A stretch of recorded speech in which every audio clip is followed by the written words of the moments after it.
당신이 모르는 사이. 여러분은 길을 걷다 우연히 마주친 물건을 주워본 적이 있나요? 누군가 잃어버린 지갑, 벤치에 놓인 우산, 아니면 길가에 버려진 아주 깨끗한 인형 같은 것들 말이죠. 대부분의 사람들은 별 생각 없이 주워봅니다. 운이 좋으면 쓸만한 걸 건진 거고 아니면 그냥 내려놓으면 그만이니까요. 하지만 옛말에 이런 말이 있습니다. 남의 물건에는 주인의 손때만 묻는 게 아니다. 특히 주인이 누구인지 모르는 물건, 혹은 누군가 의도적으로 버린 물건에는 우리가 감당할 수 없는 기운이 서려 있다고 합니다. 오늘 들려드릴 이야기들은 바로 그 무심코 들인 것들이 불러온 파장에 대한 기록입니다. 단순히 귀신을 봤다는 이야기가 아닙니다. 이야기의 끝자락에 여러분의 등골을 서늘하게 할 진짜 반전이 기다리고 있으니까요. 오늘 이야기는 모두 4개입니다. 하나하나가 끝날 때마다 여러분은 이런 생각을 하시게 될 겁니다. 아, 이게 진짜 무서운 거구나. 준비되셨습니까? 그럼 첫 번째 기록을 시작합니다. 첫 번째 이야기, 물귀신보다 무서운 전염. 이 이야기는 제보자 수연 씨의 경험담입니다. 수연 씨의 아버지는 유독 물건 욕심이 없는 분이셨습니다. 옷도 몇 벌 안 되는 것만 돌려 입고 새 물건 사는 걸 극도로 꺼리셨죠. 그런데 딱 하나 이상한 버릇이 있었어요. 길가에 버려진 쓸만해 보이는 물건은 절대 그냥 지나치지 못하는 겁니다. 어차피 닦으면 새 것이다. 이거 아직 멀쩡한데 왜 버렸을까? 그 말을 입에 달고 사셨죠. 그렇게 아버지가 길에서 주워온 인형들이 수연 씨 방에 하나둘 쌓이기 시작했습니다. 처음에는 귀엽다고 생각했어요. 곰 인형, 토끼 인형, 이름 모를 캐릭터 인형. 아버지의 소소한 선물이라 여기며 침대 옆에 줄지어 놓았습니다. 한두 개일 때는 괜찮았어요. 그런데 5개, 6개, 7개로 늘어나면서 방 안 분위기가 묘하게 달라지기 시작했습니다. 인형들의 유리 눈동자가 어느 방향에서든 자신을 바라보는 것 같은 느낌. 밤에 불을 끄면 그 눈동자들이 어둠 속에서 희미하게 빛나는 것 같은 착각. 문제는 그때부터였습니다. 수연 씨는 지독한 가위 눌림에 시달리기 시작합니다. 꿈속에서 누군가 발목을 잡아채는 겁니다. 손이 아니었어요. 뭔가 차갑고 축축한 것이 발목을 감싸더니 바닥으로 내동댕이 칩니다. 깨어나 보면 실제로 다리가 공중에 들려 있었어요. 이불은 벗겨져 있고 몸은 땀으로 흥건히 젖어 있었습니다. 처음에는 피곤해서 그런 거라고 생각했어요. 스트레스를 받으면 가위에 눌린다는 말도 있으니까요. 하지만 현실에서도 이상한 일이 반복되기 시작했습니다.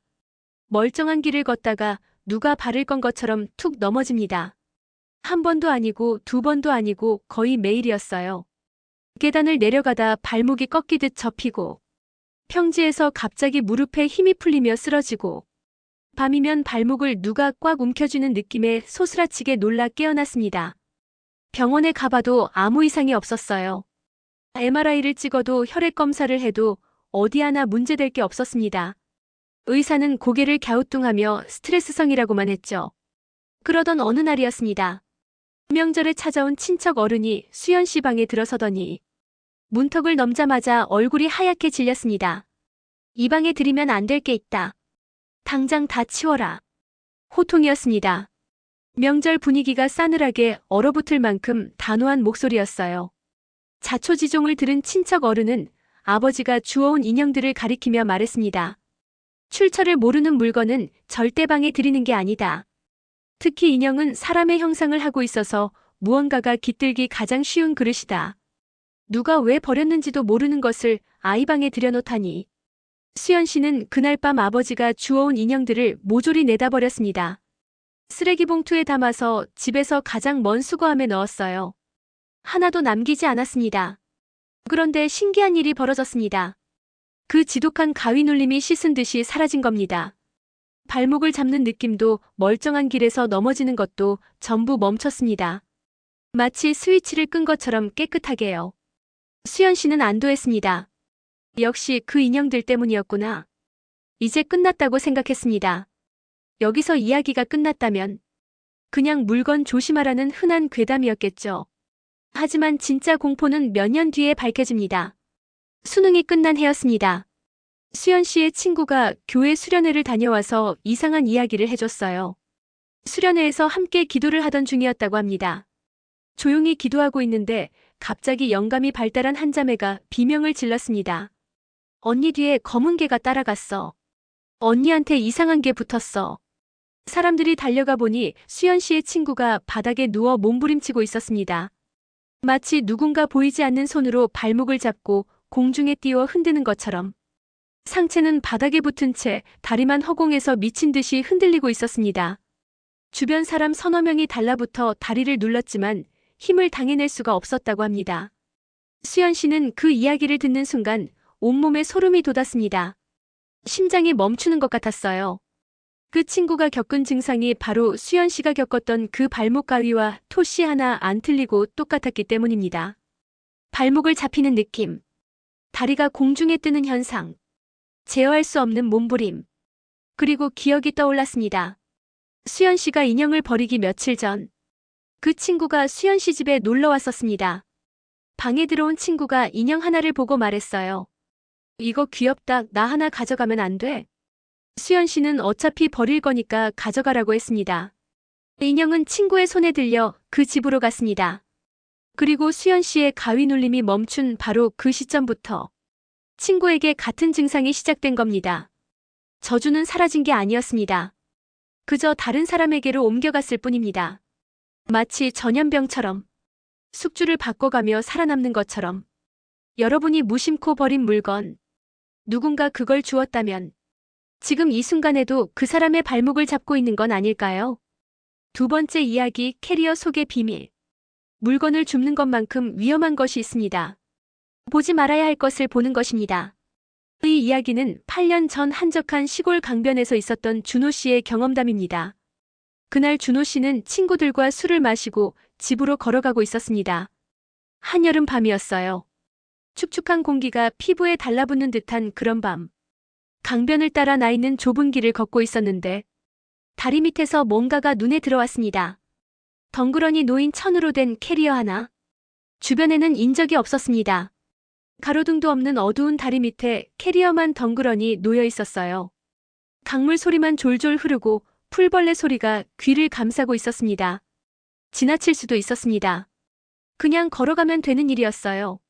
하지만 술기운도 있었고 호기심이 발동했습니다. 뭐가 들어있을까 하는 단순한 궁금증이었죠. 준호 씨는 캐리어에 다가가 지퍼를 열었습니다. 안에는 아주 작은 청바지가 들어있었습니다. 아동용인지 여성용인지 구분이 안 되는 크기였어요. 그런데 이상한 점이 있었습니다. 지퍼 부분이 빨간 털실로 엉성하게 꿰매져 있었던 겁니다. 바늘땀이 고르지 않았어요. 마치 급하게 혹은 떨리는 손으로 꿰맨 것처럼. 빨간 실이 지퍼를 감싸고 있는 모습이 마치 상처를 꿰맨 것 같기도 하고 무언가를 봉인한 것 같기도 했습니다. 그 순간 설명할 수 없는 섬뜩함이 온몸을 훑고 지나갔습니다. 머리카락이 쭈뼛 서는 느낌. 등 뒤에서 누가 지켜보는 것 같은 느낌. 술이 확 깨는 기분이었어요. 준호 씨는 캐리어를 그대로 두고 황급히 그 자리를 떠났습니다. 뒤도 돌아보지 않고 뛰다시피 걸어서 집에 도착했습니다. 그날 밤부터였습니다. 잠이 들면 귀 바로 옆에서 여자의 울음소리가 들렸습니다. 서럽고 처절한 울음소리. 멀리서 들리는 게 아니었어요. 마치 귓속에 입을 대고 우는 것처럼 가까웠습니다. 처음에는 꿈이라 생각했습니다.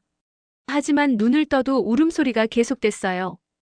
베개를 뒤집어 써도 귀를 막아도 울음소리는 멈추지 않았습니다. 며칠이 지나자 울음소리는 점점 선명해졌습니다. 그리고 어느 날 밤 준호 씨는 이상한 기척에 눈을 떴습니다. 코앞에 얼굴이 있었습니다. 산발한 머리카락 사이로 보이는 창백한 얼굴. 눈동자는 까맣게 충혈되어 있었고 입술은 파랗게 질려 있었습니다.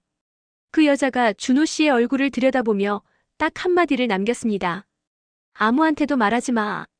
준호 씨는 비명조차 지르지 못했습니다. 온몸이 마비된 것처럼 꼼짝도 할 수 없었어요. 눈만 뜬 채 그 얼굴을 바라보다가 정신을 잃었습니다. 다음 날 아침 준호 씨는 그게 가위 눌림이었다고 스스로를 달랬습니다. 술을 너무 마셔서 그런 거다. 그렇게 믿기로 했습니다.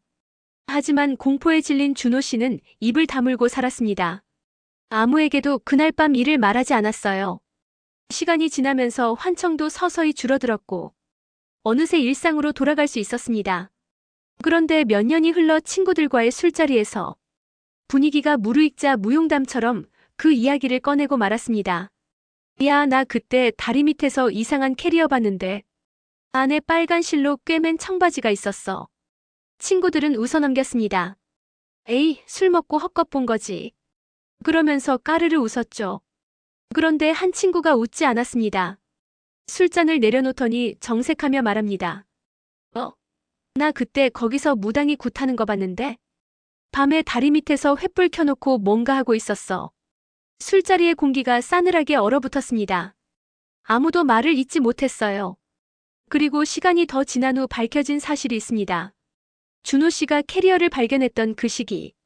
바로 그 장소 인근에서 한 20대 여성이 실종된 뒤 시신으로 발견된 사건이 있었습니다.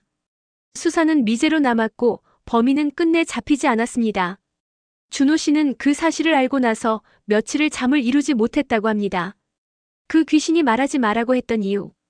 그건 귀신이 자신의 존재를 숨기려던 게 아니었습니다. 자신을 죽이고 유기한 범인이 아직 그 근처에 있었기 때문에 목격자가 될 뻔한 준호 씨를 살리려고 경고했던 건 아니었을까요?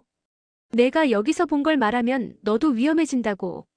혹은 범인이 귀신의 형상을 빌려 입막음을 한 것이었을까요? 그 캐리어는 누가 왜 거기에 놓아둔 것이었을까요? 진실은 강물 아래 가라앉았습니다. 하지만 한 가지는 확실합니다. 준호 씨가 입을 열지 않았기에 지금 이 자리에서 이 이야기를 들려줄 수 있었다는 것을. 세 번째 이야기, 갇혀버린 집. 세 번째 이야기는 귀신이 아닌 사람에 대한 이야기입니다. 어쩌면 오늘 들려드리는 이야기 중 가장 무서운 이야기일지도 모릅니다. 왜냐하면 귀신은 피할 수 있지만 사람의 악의는 피하기 어렵기 때문입니다. 이 이야기의 제보자는 전설의 배송맨이라 불리는 분입니다. 그분의 이모님은 무속인이셨어요. 진짜 영역이 있는 분이셨다고 합니다. 어느 날 이모님의 신당에 웬 덩치 큰 여자가 쓰러져 있었습니다. 행색이 말이 아니었어요. 땀에 젖은 옷, 풀린 머리카락, 초점 잃은 눈. 마치 며칠을 굶은 사람처럼 기력이 없었습니다. 이모님은 그 여자를 보자마자 인상을 찡그렸습니다. 보통 때 같으면 불쌍한 사람을 외면할 뿐이 아닌데 이상하게 그 여자에게만은 매우 거칠게 대하며 쫓아내려 했습니다. 꺼져, 여기 올 곳이 아니야. 내 주제에 감히 여길 와. 제보자도 당황했습니다. 이모님이 왜 저러시지? 하지만 여자는 물러서지 않았습니다. 제보자의 발목을 붙잡고 바닥에 이마를 박으며 울부짖었습니다. 제발 살려주세요. 이러다 진짜 죽습니다. 저를 살려줄 수 있는 분은 여기밖에 없습니다. 이모님은 한참을 뚫어지게 여자를 바라보다가 길게 한숨을 내쉬었습니다. 무언가를 읽어낸 것 같았어요. 그리고 어쩔 수 없다는 듯 입을 열었습니다. 데려가봐, 어디 사는지. 여자가 안내한 곳은 서울 외곽의 평범한 빌라였습니다. 밖에서 보기엔 여느 집과 다를 바 없었어요. 화분도 놓여있고 우편함에 전단지도 꽂혀있고 아무런 이상이 없어 보였습니다. 하지만 현관문을 여는 순간 이모님의 표정이 돌처럼 굳었습니다. 들어서자마자 공기가 달랐습니다. 눅눅하고 탁한 기운이 온몸을 감싸는 느낌. 숨이 막히는 것 같은 압박감. 제보자도 그 느낌을 받았다고 합니다. 마치 물속에 들어간 것 같은 답답함이었다고요. 안으로 들어가니 방 안에는 20대 초반의 젊은 아가씨가 구석에 웅크리고 벌벌 떨고 있었습니다.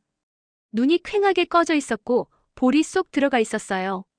살아있는 사람이라기보다 겨우 숨만 붙어있는 것 같았습니다. 그런데 집안을 둘러본 이모님의 얼굴이 분노로 일그러졌습니다. 벽마다 부적이 빼곡하게 붙어 있었습니다. 천장에도 문틀에도 심지어 화장실 거울에까지. 기괴한 인형들이 곳곳에 놓여 있었고 정체를 알 수 없는 무속 도구들이 방 안가득 널려 있었습니다. 정상적인 집이 아니었어요. 집 전체가 하나의 거대한 재단 같았습니다. 이모님이 소리쳤습니다. 야, 다 뜯어. 쓰레기 봉투 가져와.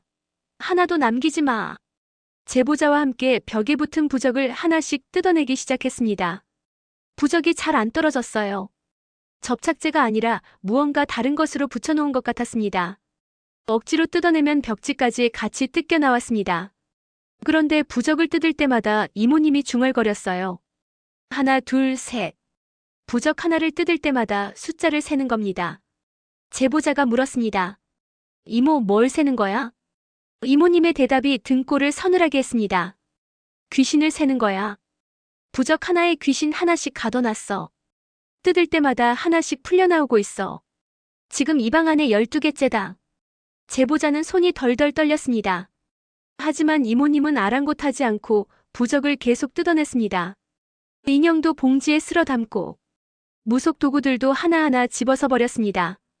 그리고 이모님이 충격적인 진실을 밝혔습니다. 저거 봐라. 이 여자가 부적 안에 귀신을 가둬두고 멀쩡한 사람 집에다 풀어놓은 거야. 일부러 귀신 들끓게 만들어서 돈을 뜯어내려고. 부적을 많이 붙일수록 귀신이 늘어나고, 귀신이 늘어날수록 이 아가씨는 더 무서워지고, 무서워질수록 더 매달리게 되는 거야. 아까 그 덩치 큰 여자는 자칭 무당이었습니다. 이 젊은 아가씨에게 접근해서 운이 안 좋다고 겁을 줬어요. 얼굴에 살기가 낀다. 귀신이 붙었다. 큰일 나기 전에 굿을 해야 한다. 그렇게 겁을 줘서 무려 3천만 원을 뜯어냈습니다. 그런데 실상은 정반대였습니다. 그 가짜 무당이 오히려 부적 안에 귀신을 가둬서 이 아가씨 집에 심어놓고 있었어요. 치료를 해주는 척하면서 병을 키우고 있었던 겁니다. 귀신이 들끓으니 아가씨는 점점 더 무서워지고, 무서워질수록 돈을 더 내고, 돈을 낼수록 가짜 무당은 귀신을 더 심었습니다. 끝없는 악순환이었어요. 치료제가 아니라 바이러스를 심은 겁니다. 이모님이 부적을 전부 뜯어내고 집을 정화한 뒤 아가씨에게 말했습니다. 앞으로 그 여자가 다시 찾아오면 경찰에 신고해라. 내가 아픈 게 아니야. 그년이 너를 아프게 만든 거야. 다시는 속지 마라. 우리는 무서울 때 누군가에게 의지합니다. 나를 살려줄 수 있는 사람이라고 믿고 모든 것을 맡깁니다. 그 의지할 대상이 오히려 우리를 해치고 있다면 우리는 그 사실을 알아챌 수 있을까요? 귀신보다 무서운 건 사람의 탐욕입니다. 그리고 그 탐욕이 가장 잘 먹히는 순간은 상대가 두려움에 떨고 있을 때입니다. 마지막 이야기를 하나 더 들려드리겠습니다. 짧지만 오늘의 모든 이야기를 관통하는 가장 강렬한 반전입니다. 같은 제보자가 가족들과 캠핑장에 갔을 때의 일입니다. 한밤중이었어요. 캠핑장의 모든 불이 꺼지고 텐트마다 잠든 사람들의 숨소리만 들리는 시간. 제보자는 어린 아들과 함께 화장실을 다녀오는 길이었습니다. 캠핑장 언덕길을 올라가고 있었는데 손전등 불빛이 닿는 저 앞쪽에 뭔가가 서 있었습니다. 사람이었습니다. 아니, 사람의 형태였습니다. 허리를 90도로 꺾고 있었어요. 마치 인사를 하는 것처럼 보였지만 그게 아니었습니다. 팔은 관절이 없는 것처럼 기괴하게 꺾여 있었고 머리카락이 땅에 닿을 듯 축 늘어져 있었습니다. 그 자세로 미동도 하지 않고 서 있었어요. 제보자는 너무 놀라 소리를 질렀습니다. 손전등을 떨어뜨릴 뻔했어요. 심장이 터질 것 같았습니다. 그런데 그 순간 옆에 있던 어린 아들이 이상한 행동을 합니다. 그 귀신의 동작을 똑같이 흉내내기 시작한 겁니다. 허리를 90도로 꺾고 팔을 기괴하게 비틀고 고개를 옆으로 꺾더니 웃고 있었습니다. 제보자는 공포에 질려 아들을 안고 텐트로 뛰었습니다. 아들을 꽉 끌어안고 밤새 한숨도 못 잤어요. 아들은 언제 그랬냐는 듯 새근새근 잠들었지만 제보자는 눈을 감을 수가 없었습니다. 다음 날 바로 아들을 데리고 용한 무당 할머니를 찾아갔습니다. 제 아들이 귀신을 봅니다. 제발 살려주세요. 아들한테 이상한 게 붙은 것 같습니다. 할머니는 아들의 머리를 쓰다듬고 눈을 가려주며 다독였습니다. 이제 무서운 거 안 보일 거다. 걱정 마라. 이 할미가 막아줄게. 제보자는 안도의 한숨을 쉬었습니다. 아들은 괜찮아질 거라는 안심이 들었어요. 어깨를 짓누르던 무게가 조금은 내려가는 기분이었습니다. 그런데 그 순간이었습니다. 할머니가 갑자기 옆에 조용히 앉아있던 제보자의 아내를 끌어안았습니다. 아무 말 없이 가만히 앉아만 있던 아내를요. 그리고 할머니가 말했습니다. 아이고, 입 다물고 꾹 참느라 고생했다. 남편보다 내가 더 장군감이네. 이상한 거 보고도 못 본 척하느라 얼마나 힘들었니? 제보자는 아내를 돌아봤습니다. 아내의 눈에서 눈물이 쏟아지고 있었습니다. 입술을 꽉 깨문 채 소리 없이 울고 있었어요. 그 모습을 보는 순간 제보자의 온몸에 전류가 흐르는 것 같았습니다. 그렇습니다. 아들이 귀신을 흉내낼 때 남편이 소리를 지를 때 아내는 그 모든 것을 똑같이 보고 있었습니다. 캠핑장 언덕에 서 있던 그 형체를, 기괴하게 꺾인 그 팔을 남편보다 더 선명하게 보고 있었던 겁니다. 하지만 자신이 아는 척을 하면 가족들이 더 공포에 질릴까봐, 자신까지 무서워하면 아들이 더 겁먹을까봐, 귀신이 자신을 인지했다는 걸 알면 해를 끼칠까봐 죽을 힘을 다해 못 본 척 연기하고 있었던 겁니다. 남편이 소리를 지를 때 괜찮다고 말해주려면 누군가는 무섭지 않은 척해야 합니다. 아이를 안심시키려면 누군가는 아무것도 안 보이는 척해야 합니다. 그 누군가가 바로 아내였습니다. 가장 많이 보면서도 가장 많이 참았던 사람. 가족을 지키기 위해 공포를 혼자 삼킨 사람. 오늘 이야기들의 공통점이 보이시나요? 버려진 인형에 옮겨간 저주. 강변의 캐리어에 숨겨진 죽음. 집에 심어진 부적 뒤의 탐욕. 그리고 캠핑장의 밤 혼자 참아낸 공포. 우리는 무심코 지나치지만 누군가는 그 안에 숨겨진 끔찍한 진실을 이를 악물고 참고 있는지도 모릅니다. 지금 여러분 곁에 있는 가족, 친구, 연인. 그들이 정말 아무것도 안 보여서 가만히 있는 걸까요? 아니면 당신을 지키기 위해 필사적으로 모른 척하고 있는 걸까요? 오늘 밤 옆 사람의 눈을 너무 자세히 들여다보지 마세요. 그 눈동자에 비친 것이 당신만은 아닐 수도 있으니까요. 여러분은 설명할 수 없는 경험을 해보신 적이 있으신가요? 혹시 지금도 누군가를 위해 참고 있는 것은 없으신가요? 댓글로 여러분만의 이야기를 나눠주십시오.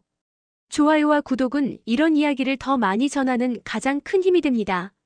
다음 이야기에서 다시 찾아뵙겠습니다.